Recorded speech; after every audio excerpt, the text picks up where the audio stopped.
The Vampire by Roland E. Cowden from Sans Argent Press.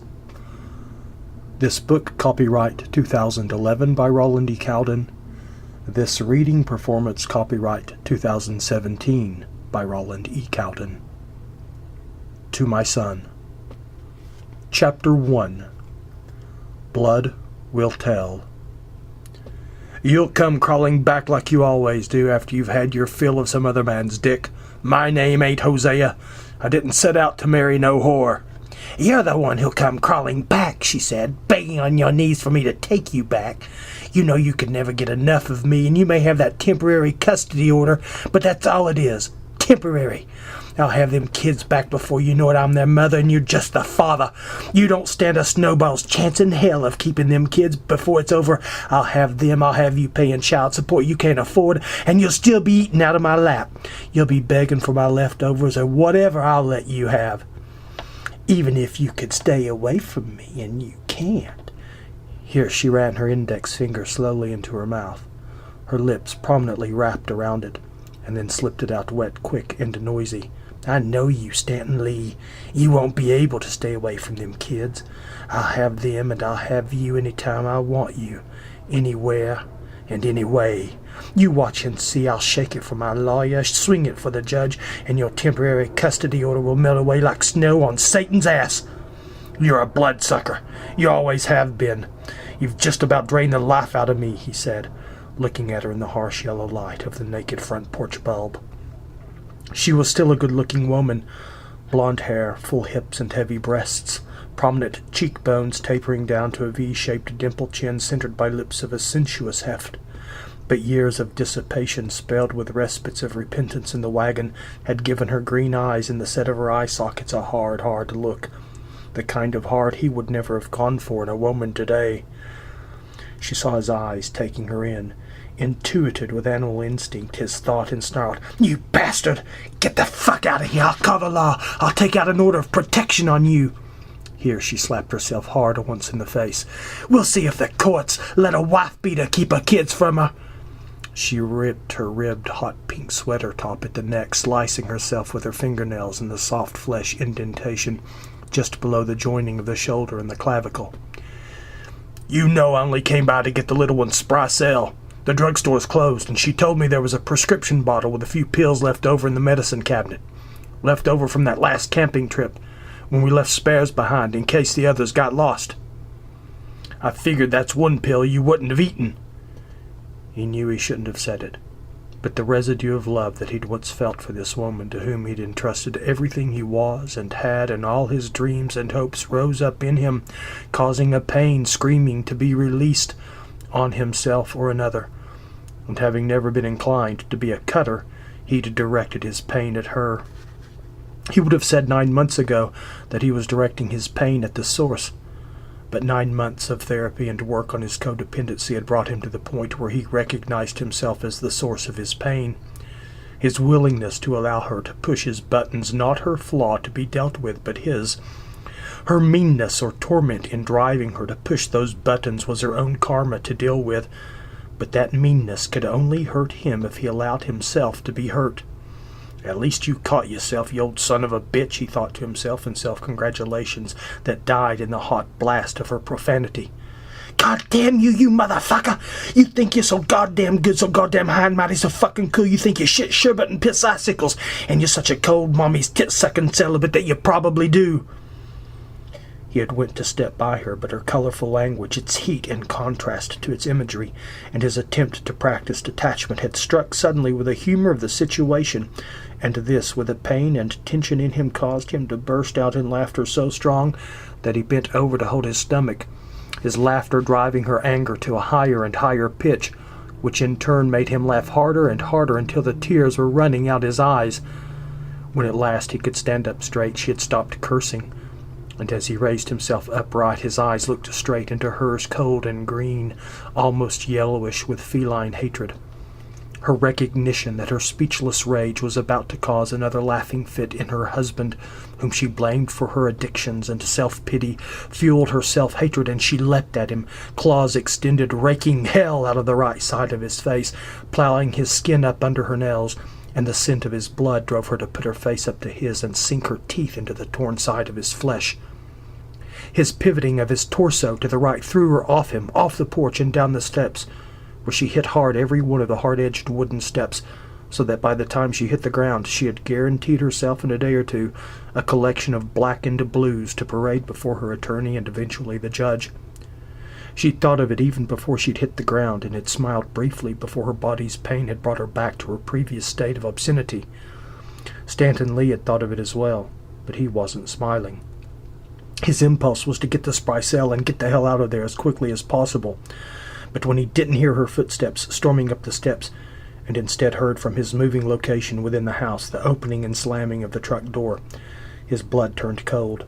And when with the medicine in his hand he stepped from the hall into the living room to go back out, he wasn't surprised to see her standing in the doorway with a pump-action Mossberg aimed to cut him in half.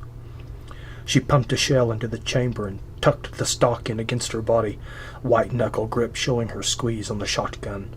Her voice now calmer, not calm with peace, but with a tension of a taut wire just beyond its tensile capacity, yet somehow still holding. She said, "If you think I'm going to let you beat me black and blue and then just walk right out of here, you obviously don't know who you're fucking with." Damn, he thought, what a crazy time for a joke to get stuck in his head. But it was a favorite his buddies used to always want him to tell newcomers.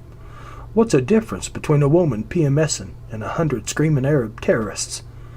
You can reason with 100 screaming Arab terrorists. He knew not to reason. That's why the joke was always so damn funny. It was a truth in it that made the beer fly out their noses. He said, "It ain't been you." Damn, I am a crazy son of a bitch.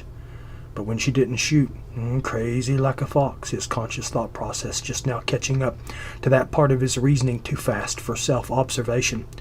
She can't shoot me now, not yet anyway. After that, she's going to have to torture me a little first. Her body began to shake with tremors that seemed not to be a part of her, but rather to arise from some tidal alien source within her, and sweeping out to her surface in convulsions. Tears began to leak out her squinted eyes, and her shoulders began to toss back and forth. Her torso bent somewhat downwards. "Is it her?" she asked in a voice at first eerily devoid of inflection, the emotion creeping in as she continued. "Is it Lila May?" The emotion beginning to build towards a crescendo. "Is it Lila May? She's had her eyes on you for years. Poor Stanton this, and poor Stanton that. Would you like more pie, Stanton? Can I suck your dick, Stanton? I would to bury your face in my virgin pussy, Stanton. My shit shineth like the stars, Stanton. Together we could have such a beautiful baby, Stanton. When are you going to get rid of that whore, Stanton? How much longer do you think I can wait, Stanton? How can you bear to continue to be tainted by that trailer trash slut of a wife, Stanton? Just think of the children, Stanton. They'll be able to call me Mommy, Stanton. I'll be a real mother to them, Stanton. For the first time in their lives, they'll know what it's like to have a real mother, Stanton." She began to weep openly, that tearing keen of a drunken woman bewailing all and sundry, that she is drowned with her life of alcohol, pills, and wantonness. But she did not forget to hold the shotgun aimed with deadly intention at his midriff. She keened and wailed, and the sorrow turned back to hate and bitterness and self-justification. Let's see if she'll still be waiting for Stanton with your dick blown off and not by lips. She tightened her grip on the shotgun, and his heightened senses caught the almost imperceptible intention of movement. "The question ain't," he said, "who I've been fucking with, but who's been fucking with me. And the only person who's been fucking with me is you." Keep her interested, he thought. "What do you mean?" she asked. "We've not had sex in months and months. God, yes, I know I ain't the one of many been fucking with you." Her finger pressured the trigger. "Not the kind of fucking I'm talking about," he said. "There was only one woman for me, Erlene, and that was you." She loosened, just a little.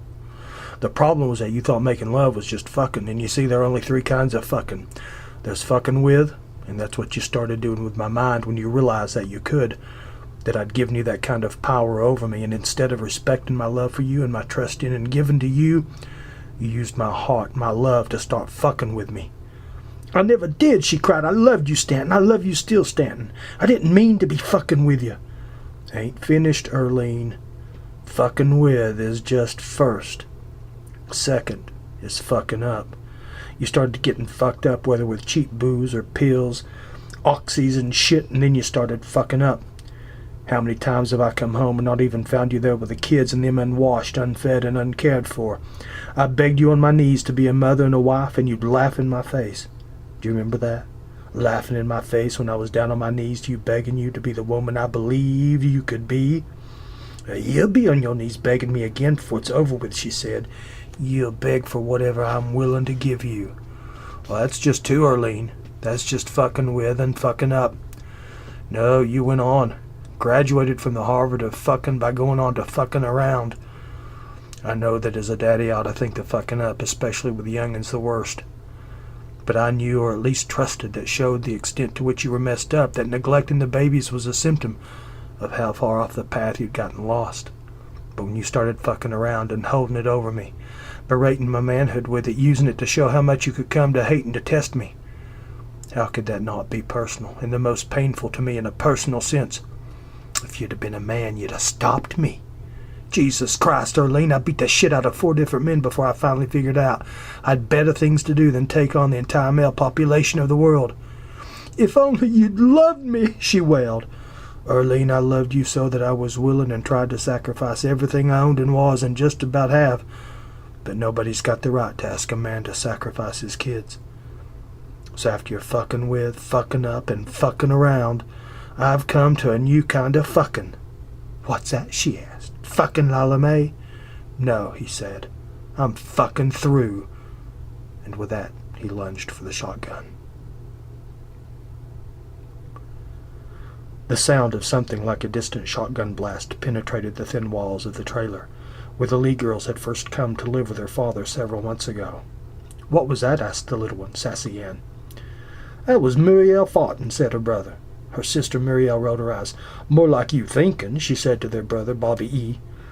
Don't you be a startin' now, came their grandmother's voice out of the back master bedroom. She had told her son when he had asked that of course they could all come to live with her, but the master bedroom and its separate isolated bathroom was going to stay hers because she was too old to share a stink with Jesus, much less anybody else, especially her only child and 3 grandchildren.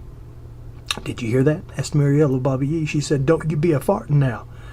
Sassy Ann giggled. Probably too late for her, said Bobby E. Every step she takes is a wind-up for a wind machine. Sassy Ann giggled with greater glee, and even Muriel smiled. Her mother had named Muriel for the beautiful granddaughter of Ernest Hemingway, and at 17 Muriel was growing into a long-legged, athletic, beautiful, blonde-haired young woman visually reminiscent of her namesake. The U her mother had evidently transposed from Mariel Hemingway's sister Margot, which hopefully would not prove any sort of an omen, though evidently somewhere in the synaptical interstices of Arlene Lee's mind, loose connections, whether chemo-electrobiological or occult, were already sparking and setting ablaze small tender fires of the soul and spirit. I heard that, said their grandmother, with 4 steps down the hall from her master bedroom, stepping into the living room, where her 3 grandchildren were piled up on the sofa watching an old black-and-white horror movie on the television screen. If this were a hot air balloon, the way you're blowing, Bobby E., no moorings made on earth would hold this trailer down. In reply, Bobby E. made bicycling motions while humming the tornado music from The Wizard of Oz, a standard retort of his, in effect communicating that his grandmother was the Wicked Witch. At this and the prior comment of her grandmother, Sassy Ann began to shriek with delight. The constant repartee between her grandmother and her brother since her grandmother had taken them into her home had given her the first real sense of family and stability that she had ever known. And if you wish to continue the story The Vampire, the novel, by Roland E. Cowden, then you can order this online from Amazon Kindle for $3.99. Again, you can order this online from Amazon Kindle, The Vampire, by Roland E. Cowden, for $3.99. Thank you for listening, and good day.